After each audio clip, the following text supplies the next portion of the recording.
Hello दोस्तों, कैसे हो आप सभी। मैं आशा करता हूँ आप सब बिल्कुल ठीक होंगे।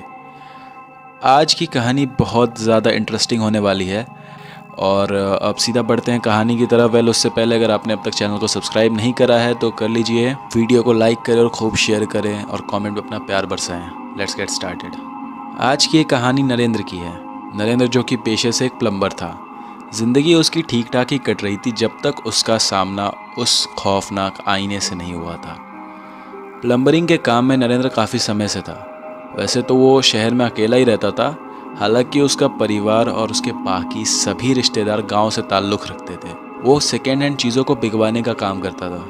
वो अक्सर पुराने टेबल, बेड और भी कई सारी घरेलू वस्तुओं को बेचता था। उसकी अपनी इसी तरीके की एक दुकान भी थी। उसके दुकान में आए दिन लोग सेकेंड हैंड माल मटेरियल खरीदने आते रहते थे। उसे कोई ना कोई अपनी सामान बेच जाता था। उसके दुकान का जो छोटा सा स्टोर रूम था वो लगभग इन्हीं सेकेंड हैंड चीज़ों से एकदम भरा हुआ था। एक शाम वो लगभग दुकान बंद करके घर लौटने की सोच ही रहा था कि तभी उसने अपने स्टोर रूम से किसी आवाज़ को सुना। आवाज़ थोड़ी धीमी थी पर सख्त थी। उसने एक बार स्टोर रूम चेक करना चाहा। वो पीछे हटा और उसने स्टोर रूम का दरवाज़ा खोला। माहौल तो लगभग अब ठीक ही था, कोई आवाज़ नहीं थी। वो इस बार वापस मुड़ने ही वाला था कि तभी उसकी नज़र एक चमचमाते से शीशे पर पड़ी। रोशनी बड़ी आकर्षक थी, यानी कि नरेंद्र उस आईने को देखकर न जाने कैसे उसमें खो सा गया। नरेंद्र ने उस सेकेंड हैंड आईने को खुद के घर में लगाने की सोची, क्योंकि वो आईना दिखने में बड़ा ही आकर्षक दिख रहा था। पता नहीं नरेंद्र को क्या सूझा, नरेंद्र उस आईने को अपने बॉक्स में बंद किए अपने घर ले आया, जो शायद उसके खात्मे की पहली गलती थी। खैर, वो अपने घर में दाखिल हुआ और इसके तुरंत बाद उस बॉक्स को अनपैक किया और फिर वो आईना लिए अपने बेडरूम में चला गया। वो उस आईने को अपने बेडरूम में देखकर बड़ा खुश हो रहा था। खैर, कुछ दिन बीते। वो अक्सर खुद को उस आईने में देखता रहता। वो जब भी कभी तैयार होता या फिर यूं भी वो उस आईने के सामने खुद को निहारता रहता। पर इसमें एक बात बड़ी रहस्यमयी सी थी। नरेंद्र उस आईने में खुद को काफ़ी आकर्षक पाता था, उसके मुकाबले जैसा वो असल में है। एक राज की बात बताऊं, ऐसा हम ना जाने कितनी बारी सुनते हैं, है ना। ऐसी अनसुलझी राज की बातें जिसे ना आप सच मान सकते हैं और ना ही झूठ नकार सकते हैं। इनके पीछे कोई साइंस नहीं है, सिर्फ इनका वजूद है जो सदियों से लोगों ने महसूस किया है। आइए सुनते हैं ऐसी ही कुछ अनसॉल्व्ड मिस्ट्रीज ऑफ इंडिया सिर्फ कुकू एफएम पर। रिसेंटली मैंने इस ऑडियो बुक को कुकू एफएम पर सुना और लिटरली मैंने इसे बहुत इन्जॉय किया। इसी वजह से मैं बुक आप सभी को डेडिकेटली रिकमेंड भी करूँगा। वैसे तो हम सब ये जानते ही हैं कि हमारा देश भारत एक बहुत ही एंशिएंट कंट्री होने के साथ साथ उतना ही मिस्टीरियस जगहों, घटनाओं के लिए पूरी दुनिया में फेमस है। इस किताब के माध्यम से हम उन्हीं रहस्यों को जानने वाले हैं, जिसमें एक किस्सा तो कुछ इस तरह का है जहां हमें पता चलता है कि एक ऐसा गांव जहां के घरों के बाहर दरवाजे नहीं लगते, उस गांव में आज कोई नहीं रहता है। घरों के बाहर दरवाजे ना होने का कारण अपशकुन है या इसके पीछे छिपा है कोई गहरा रहस्य, ये सब हम इस ऑडियो बुक में जानेंगे। ऐसे ही 14 रहस्यों की मज़ेदार किस्से आप इस ऑडियो बुक के थ्रू सुनेंगे जो वाकई मज़ेदार हैं। इस तरह की कहानी और किस्सों का एक बहुत ही बढ़िया प्लेटफॉर्म है कुकू एफएम पर। अब कुकू एफएम क्या है आप सभी को पता होगा, बट मैं थोड़ा सा बता देना चाहता हूँ। कुकू एफएम इंडिया का सबसे बड़ा ऑडियो शोज़ प्लेटफॉर्म है, जिसे ऐप स्टोर पर 4.5 से भी ज़्यादा की रेटिंग है। कुकू एफएम पर आपको हज़ारों घंटों का इंटरेस्टिंग ऑडियो बुक्स मिलता है, जिसमें हर तरह के कंटेंट्स जैसे motivation, horror, book summaries, business और नॉन फिक्शन कंटेंट अवेलेबल है। कुकू एफएम ने ऑडियो बुक को इसलिए अपने प्लेटफॉर्म पर उतारा है ताकि वो आप लोगों की ज़िंदगी को आसान बनाना चाहते हैं। जहां एक किताब को पढ़ने में हमें कई दिन लग जाते हैं, फिर भी हम उस किताब को पूरा नहीं पढ़ पाते, जबकि कुकू एफएम पर उस पूरे किताब का निचोड़ बस हम एक आध घंटे के अंदर सीख सकते हैं, जान सकते हैं, समझ सकते हैं, जो कि एक बहुत ही एक्सेलेंट वर्क है by Kuku FM. Kuku FM के थ्रू आप देश के किसी भी कोने से अपने रीजनल लैंग्वेज में ऑडियो बुक्स और तमाम मज़ेदार से किस्से, कहानियों और थ्योरीज का आनंद उठा सकते हैं। इतना सब कुछ जानने के बाद शायद कोई पागल ही होगा जो तुरंत कुकू एफएम से नहीं जुड़ना चाहेगा, लेकिन हर कोई बजट को देखकर रुक जाता है। पर कुकू एफएम का जो सब्सक्रिप्शन फ़ी है ना, और नॉर्मली एक किताब की कीमत के बराबर भी नहीं है जिसे आप बाज़ार में खरीदेंगे, जबकि उसी एक किताब के बराबर की कीमत में आपको हज़ारों किताबों को एंजॉय करने का मौका मिल रहा है। जी हाँ, कुकू एफएम का सब्सक्रिप्शन फ़ी महज 399 रुपये है, लेकिन अगर आप चैनल से रिलेवेंट कोड महेश50 के थ्रू इस ऐप से सब्सक्रिप्शन लेते हैं तो आपको सीधा 50% डिस्काउंट मिलेगा, जो किसी लॉटरी से कम नहीं है। लेकिन ये सिर्फ पहले 250 यूज़र्स के लिए ही है। तो स्टोरी ख़त्म होते ही तुरंत निकल लो कुको FM पर, क्योंकि ऐसे मौके बार बार नहीं मिलते हैं। डिस्क्रिप्शन में लिंक दिया गया है, जाकर डाउनलोड करना और एंजॉय करना ऑडियो बुक्स कुको FM के साथ। तो चलिए बढ़ते हैं कहानी की तरफ। तो कहानी के दौरान अब तक हमने देखा कि कैसे नरेंद्र ने उस रहस्यमय मिरर को अपने घर ले आया, जिसमें वो अपने आप बहुत आकर्षक हो जाता एज़ कंपैरेटिवली जैसा वो है। उसे उस आईने में कुछ तो पैरानॉर्मल महसूस होता, लेकिन उसने शुरू के दौर में इस बात पर कम गौर किया। कुछ दिनों बाद एक दिन ऐसा भी आया जब नरेंद्र को पहली बार उस आईने में कुछ अजीब लगा था। दरअसल नरेंद्र एक दिन नहा धोकर तैयार होकर उस आईने के सामने खड़ा था, तभी उसे एक पल के लिए ऐसा लगा जैसे उसका सिर पीछे की तरफ मुड़ा हो, यानी कि नरेंद्र खुद को आईने में पीछे मुड़ा हुआ देख रहा था, जो कि इम्पॉसिबल है। नरेंद्र ने भी इस दृश्य को केवल 2 सेकंड के लिए ही देखा था, इसलिए उसे ऐसा लगा कि हो सकता है उसका ये वहम हो। इसके बाद कुछ दिन तक तो सब कुछ ठीक ठाक चला, उसका काम काज भी ठीक चल रहा था। देर रात करीब 1 बज रहे होंगे जब नरेंद्र पानी पीने के लिए उठा। वो किचन में गया, बॉटल से उसने पानी पी और उसके बाद जैसे ही वापस वो अपने बेडरूम में सोने के लिए लौटा, तभी उसकी नज़र चमचमाती हुई रोशनी पर पड़ी।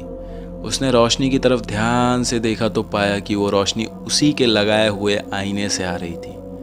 नरेंद्र ने इससे पहले कभी भी उस आईने या किसी और आईने से इतनी तेज़ रोशनी जो पूरे घर को जगमगा दे ऐसा नहीं देखा था, ना कभी महसूस किया था। नरेंद्र ने अपनी हैरानी मिटाने के लिए उस आईने के सामने गया और जैसे ही वो सामने गया तभी उसे उस आईने में एक बड़ा सा धुंध दिखा। पर अब वो धुंध धीरे धीरे ख़त्म हो रहा था। धुंध के ख़त्म होते होते नरेंद्र ने जो देखा उससे तो वो डर के मारे कांपने लगा। उसने उस आईने में अपने आप के ठीक पीछे एक दानव को खड़ा पाया, जो ऊंचाई में लगभग नरेंद्र से 2 गुना था। उसने जब उस आईने में उस दानव को खुद के पीछे खड़ा पाया तो एकदम से चौंक कर नीचे फिसल कर गिर गया। उसने जब पीछे पलटा तब उसे कोई नहीं दिखा, पर जब उसने वापस आईने में देखा तो अभी भी वो दानव उसके पीछे ही था। वो अब काफ़ी डर और सहम चुका था, इसलिए इसके तुरंत बाद वो वहाँ से सीधे बिस्तर पर चादर लपेट कर सो गया। अगली सुबह जब उसकी नींद खुली तब उसे सबसे पहले रात वाली बात याद आई। पहले तो उसने यही सोचा कि ज़रूर ये उसका वहम था या फिर कोई बुरा सपना। उसे सबसे पहले ये पता करना था कि वाकई में कहीं ये उसका सपना तो नहीं था। इस किस्से में एक बात तो साफ थी कि नरेंद्र पानी पीने के लिए उठा था। अगर ये असलियत है तो पानी की बोतल उसे ज़रूर खाली मिलती। यही पक्का करने के लिए वो किचन में घुसा और वहाँ जाकर उसने फ्रिज खोला। देखकर वो हैरान रह गया। ये उसका सपना था, क्योंकि फ्रिज में पानी उसी क्रम में थे जिस क्रम में नरेंद्र ने पिछली रात रख कर सोया था। पर सपना इतना असलियत कैसे लग सकता है? खैर, कुछ समय गुजरा। अब धीरे धीरे नरेंद्र के साथ थोड़ा थोड़ा अजीब सा होने लगा। अब से जब कभी उसकी देर रात नींद खुलती तो उसे उस आईने की वो तेज़ रोशनी ज़रूर दिखती। वाकई ये बड़ा ही अनसुलझा सा सवाल था नरेंद्र के लिए और हम सभी के लिए भी। लगभग अब 1 महीने बीत चुके थे। नरेंद्र अब धीरे धीरे उस आईने से परेशान होने लगा था, लेकिन अब उसने अंत में ये ठान लिया था कि वो अब उस आईने को अपने बेडरूम से, अपने घर से हटा देगा। लेकिन काम की वजह से अक्सर वो भूल जाता था। कल रविवार का दिन था, इसी कारण उसने सोचा कि कल तो वैसे भी कोई काम करना नहीं होगा, इसलिए वो कल ही इस आईने को वहाँ से हटा देगा। लेकिन कल से पहले जो आज वाली रात का उसे सामना करना था वो उसके लिए कितना ख़तरनाक था, शायद उसे इस बात का कोई अंदाज़ा नहीं था। शाम को वो अपने घर लौटा। उसके बाद खाना खाकर सीधा ऊपर की तरफ अपने कमरे में जाकर बिस्तर पर लेट गया। दिन की थकान ज़्यादा थी, जिस कारण लेटते ही उसकी आँख लग गई। वो आराम से बिस्तर पर गहरी नींद में लेटा था। तभी उसे ऐसा लगा जैसे कोई उसके बालों को निचोड़ रहा हो। उसे ऐसा लगा जैसे कोई उसके बाल के सहारे उसे उठाकर फेंकना चाहता हो। नरेंद्र को आधी अधूरी नींद में ही बड़ा दर्द महसूस होने लगा। वो एकदम से जब नींद से जागा तब उसका दर्द भी एकदम से गायब हो गया। वो यही नहीं समझ पाया कि आखिर उसे अभी अभी ऐसा क्यों महसूस हुआ था। वो फिर से दोबारा सोने की कोशिश करने लगा। इस बार भी उसकी हल्की आंख लगी रही थी कि फिर उसे एक झटका सा लगा। एक झटका उसके आंखों पर असर कर गया। इसे नरेंद्र की आंख एक बार फिर खुल गई। इस बार उसने देखा कि एक तेज चमक उसके आंखों पर पड़ रही थी, जिस कारण वह अब सो नहीं पा रहा था। वो चमक कहीं और से नहीं बल्कि उसी आईने से आ रही थी। अब तो नरेंद्र को उस आईने पर बड़ा तेज गुस्सा आया, क्योंकि वैसे ही इतनी गहरी नींद में था, थका हारा बड़े सुकून की नींद ले रहा था, और ऐसे में उस आईने ने उसकी पूरी नींद खराब करके रख दी। वो बिस्तर से बड़े गुस्से से उठा और आईने के सामने गया। वो आईने को हाथ लगाने ही वाला था कि तभी उस आईने में उसे एक काला साया दिखा। वो साया नरेंद्र के ठीक पीछे थोड़ी दूरी पर खड़ा था। नरेंद्र की हालत खराब हो गई। रात के उस समय 1 बज रहे थे। नरेंद्र के मन में कुछ समय के लिए ख्याल भी आया कि कहीं ये उसका फिर से सपना तो नहीं है। उसके मन में इतना ख्याल आया ही था कि तभी पीछे से कोई चीज़ बड़े रफ्तार में जाकर उससे टकराई। टकराने के कारण नरेंद्र को चोट लगी, जिससे उसे इतना तो यकीन हो गया कि ये उसका सपना नहीं बल्कि हकीकत की एक डरावनी सच्चाई है। वो अब समझ चुका था कि अब उसके साथ बहुत डरावना सा कुछ होने वाला है। इसी कारण वो अब वहाँ से हटा और सीधा नीचे भागने लगा। वो सीढ़ियों पर बड़ी तेज़ी से भागने लगा था। वो बड़ी तेज़ी से घर से निकलना चाहता था, पर एक दृश्य को देखकर उसके बढ़ते कदम वहीं जम गए। उसने देखा सामने खुद नरेंद्र का ही हमशक्ल खड़ा था, मतलब कि हूबहू नरेंद्र जैसा दिखने वाला शख्स उसके सामने खड़ा था।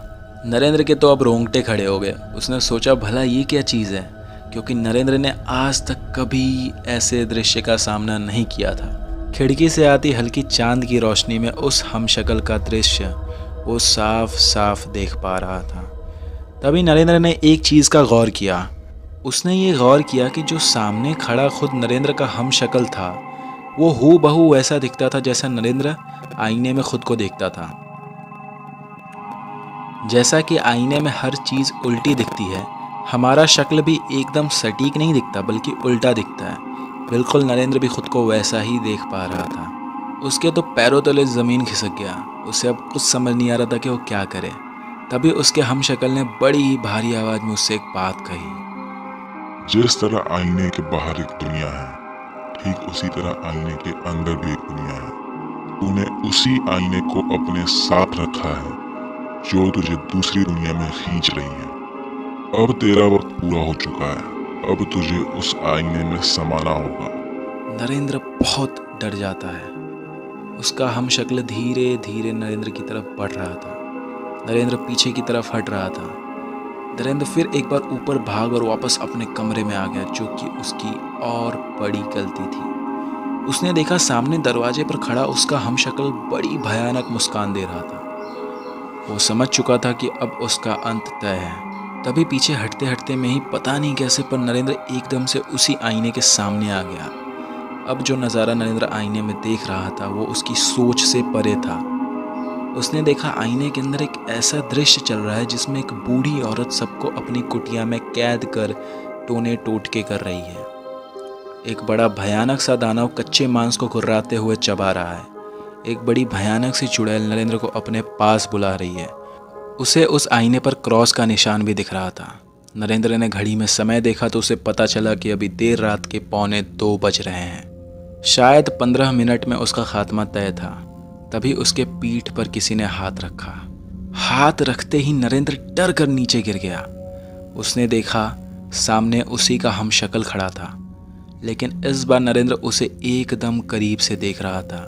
नरेंद्र ने उसमें देखा कि उसका हमशक्ल सिर्फ दिखने में उल्टा नहीं दिखाई पड़ रहा था, बल्कि वाकई में उसका पूरा शरीर उल्टा था। उस हमशक्ल की दाईं हाथ बाएं की जगह और बाईं हाथ दाएं की जगह थी। यही दशा उसके पैरों की भी थी, और उसके पैर पीछे की तरफ मुड़े थे। उसका शक्ल और उसका शरीर दोनों ही बिल्कुल किसी भी इंसान से नहीं मिल रहा था।